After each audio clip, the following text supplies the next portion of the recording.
Una jueza de la Corte Suprema fue detenida brutalmente en plena calle por un oficial que solo vio en ella el color de su piel, no su dignidad. El agente Peter Sloan actuó con arrogancia, sin escuchar, sin mirar, como si la ley no aplicara cuando la verdad no le convenía. Pero no sabía que la mujer que esposaba en el pavimento era una de las figuras más respetadas de todo el estado, y que esa injusticia estaba a punto de volverse pública. Pero solo escuchen cómo se desenvolvió esta poderosa historia, y por qué, al final, la justicia caminó con paso firme, en los zapatos de una abuela que ya no le teme a nada. El amanecer apenas lograba abrirse paso entre nubes pesadas sobre Charleston, como si incluso el cielo dudara comenzar un nuevo día. La luz era grisácea, apagada, pero constante.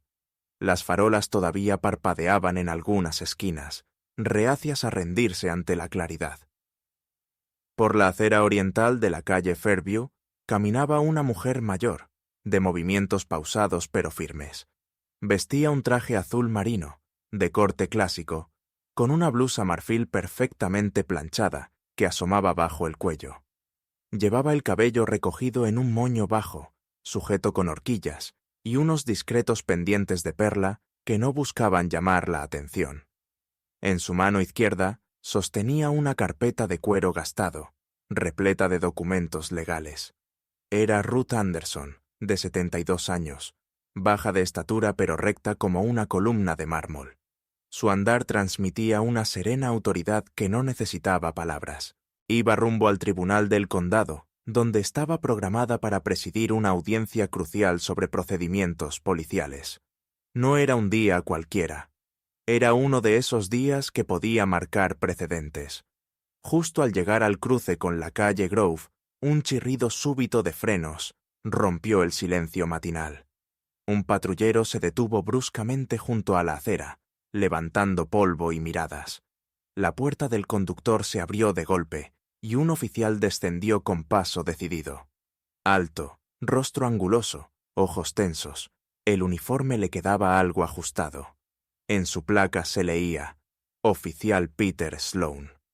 ¡Alto!, ordenó con voz autoritaria mientras se acercaba a la anciana. ¿Identificación, señora? ¿Qué hace aquí tan temprano? Ruth lo miró con la serenidad de quien ha respondido esa pregunta demasiadas veces en su vida. «Voy al tribunal», contestó sin alterarse. «Soy jueza». Sloan soltó una risa corta, apenas contenida. «¿Jueza?», repitió con escepticismo. Parecería más bien que se escapó de algún asilo. Abra su bolso. Despacio. «No tiene fundamento legal para detenerme, oficial.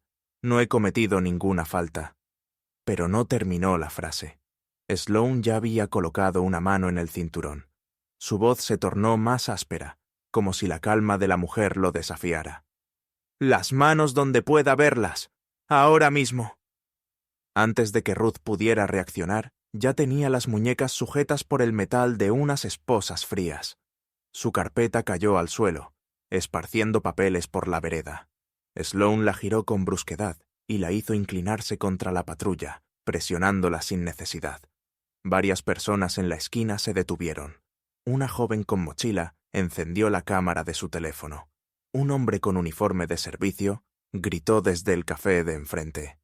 «¿Qué hace? ¡Esa es la jueza Anderson!». Pero Sloan no escuchaba, o no quería escuchar. Sus acciones eran mecánicas, automáticas, sin espacio para la duda. En su mente era solo una mujer negra sola en la calle, sin credenciales a la vista. El contexto no parecía importarle. Ruth no ofreció resistencia. Mientras la hacían bajar al suelo con cuidado mínimo, sus rodillas tocaron el cemento húmedo del amanecer. Su rostro se volvió hacia un lado. Un mechón de su cabello canoso quedó extendido sobre el pavimento. Sus ojos no reflejaban miedo, reflejaban decepción.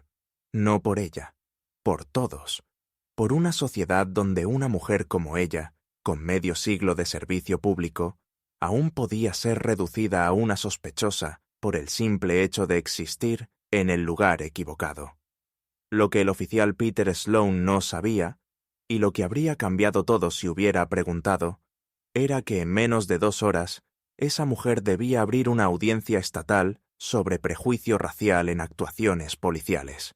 Y ahora estaba en el suelo, esposada, ante una cámara, ante los ojos de la comunidad que alguna vez prometió proteger, y frente a las mismas instituciones a las que había dedicado su vida. La comisaría de la tercera calle tenía ese silencio extraño que precede a una tormenta. Los fluorescentes zumbaban sobre las mesas metálicas y un leve olor a café recalentado flotaba en el aire. Detrás de un escritorio central, el oficial Peter Sloane escribía su reporte con el ceño fruncido, sin levantar la vista, sin alterar su gesto. Cada trazo de su bolígrafo parecía un intento de justificar lo injustificable. «Aquí no hacemos excepciones», murmuró sin convicción, más para sí mismo que para alguien más. «La ley es igual para todos». No miró a Ruth Anderson, sentada a pocos metros, aún con las esposas en las muñecas. Ella no decía nada. Observaba las paredes con calma, como quien ha estado en peores lugares, y ya no se sorprende por el ruido del sistema. No discutía, no rogaba. Simplemente esperaba. Lo que Sloane ignoraba, y lo que nadie en esa sala parecía querer reconocer, era que, al otro lado del edificio, los ecos ya comenzaban a filtrarse. Un pasante del fiscal del condado había enviado el video a un contacto en la redacción local. Una reportera lo publicó en redes con una simple línea. ¿Así se trata a una jueza? En cuestión de minutos, la historia ya circulaba en canales nacionales. En la grabación, la cámara temblorosa de una testigo capturaba a una mujer mayor, de piel oscura y expresión contenida, pidiendo con voz firme pero serena: «No toquen mis documentos, son confidenciales, por favor». El contraste era brutal, una figura de autoridad reducida a una sospechosa, sin voz, sin nombre. 40 minutos después, las puertas de la comisaría se abrieron con un golpe decidido. La fiscal del condado, Carla Mason, entró con paso rápido. Alta, de rostro pálido y expresión tensa, traía en las manos una carpeta abierta y el celular aún encendido con la imagen congelada del video viral. Su voz cortó el aire como una hoja afilada. «¡Quítenle las esposas! ¡Ahora mismo!». Sloane alzó la vista, confundido, molesto. «Que muestre su identificación primero», gruñó. «Si dice ser quien dice ser». «No está obligada», lo interrumpió Mason. «Acabas de detener, sin ninguna causa válida, a una jueza del Tribunal Supremo del Estado. ¿No la reconociste? ¿No la viste en las audiencias públicas? Ha presidido más de 30 casos federales en este mismo distrito». El color abandonó lentamente el rostro de Sloane. Su expresión pasó de firmeza a vacilación. Buscó su teléfono. Sus dedos temblaban levemente mientras buscaba el nombre Ruth Anderson en la base de datos del Poder Judicial. Ahí estaba. Foto oficial, biografía, trayectoria impecable, jueza de más alto rango en funciones en todo el circuito estatal. Mientras tanto, Ruth se enderezó lentamente en su asiento. Con dignidad, cruzó las manos, aún esposadas, sobre sus rodillas. Luego giró levemente el rostro hacia Sloane y dijo en voz baja, con una claridad que perforaba el silencio: «Lo comprendo, señor Sloane. Comprendo por qué ocurrió esto. Pero el entendimiento no elimina las consecuencias». Nadie respondió. Nadie podía. Esa misma tarde, la oficina de la jueza Anderson emitió una denuncia formal ante el Departamento de Justicia. No fue un comunicado emocional, sino un documento preciso, argumentado con detalles, citando jurisprudencia y prácticas inconstitucionales. El impacto fue inmediato. Organizaciones civiles, colegios de abogados y medios nacionales se pronunciaron en menos de 24 horas. El presidente de la Asociación Nacional de Magistrados calificó el hecho como una señal alarmante de cómo los prejuicios aún distorsionan la percepción de autoridad legítima en nuestra sociedad. Incluso el gobernador del estado, de línea conservadora y normalmente poco inclinado a comentar este tipo de casos, concedió una entrevista especial, declarando: «Este incidente es vergonzoso, no solo por lo que representa, sino por a quién afectó. Ningún servidor público, sin importar su posición, debe temer ser tratado con dignidad». 72 horas después, Peter Sloan fue suspendido de forma provisional mientras se abría una investigación disciplinaria. Una semana más tarde, se confirmó su destitución por conducta incompatible con los principios de servicio público. Ruth Anderson no asistió a la rueda de prensa, no ofreció entrevistas, no buscó venganza ni escándalo. Volvió a su trabajo en la corte, a leer casos, a escuchar voces, porque su justicia nunca fue para cámaras ni titulares. Su justicia era silenciosa, pero constante, como el amanecer sobre Fairview, paciente, pero inevitable. Había pasado exactamente un mes desde aquel amanecer en la calle Fairview. Ahora, Ruth Anderson estaba nuevamente en su lugar natural, el estrado principal del Tribunal Superior de Charleston.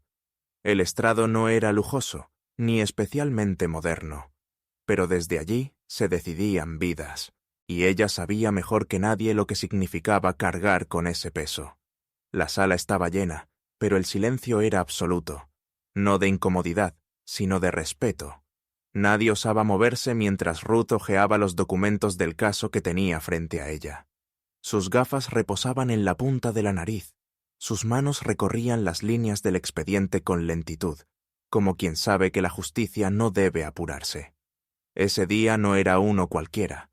Se trataba del juicio de una joven madre de 24 años, arrestada días atrás tras una llamada equivocada al 911. No había antecedentes, no había agresión, solo una descripción vaga y un prejuicio rápido. Y ahora, esa madre temblaba en la silla de los acusados, con los ojos enrojecidos por el miedo y la vergüenza.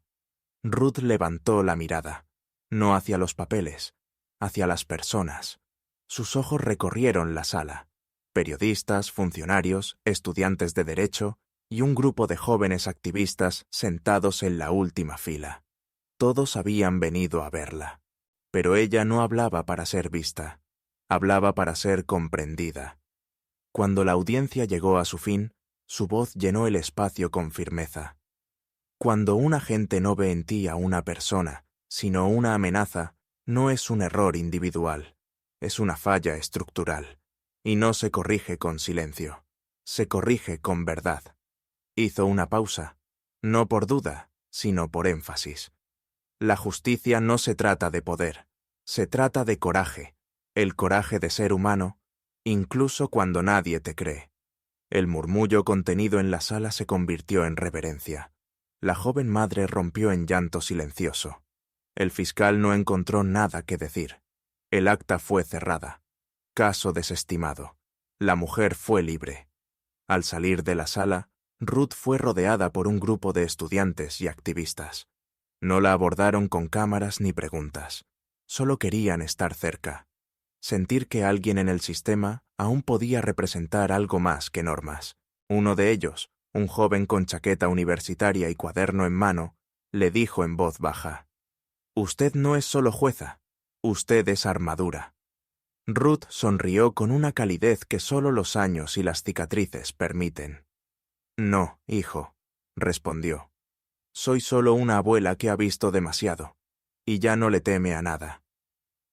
Horas más tarde, un video casero con fragmentos de su intervención empezó a circular en redes, sin edición, sin música, solo su voz, su mirada y la frase final grabada en la memoria colectiva. En cuestión de días, universidades incluyeron su caso en debates de ética judicial. Columnistas la citaron como símbolo de integridad, y en escuelas secundarias, algunos profesores comenzaron a hablar a sus alumnos sobre el ejemplo de Ruth Anderson.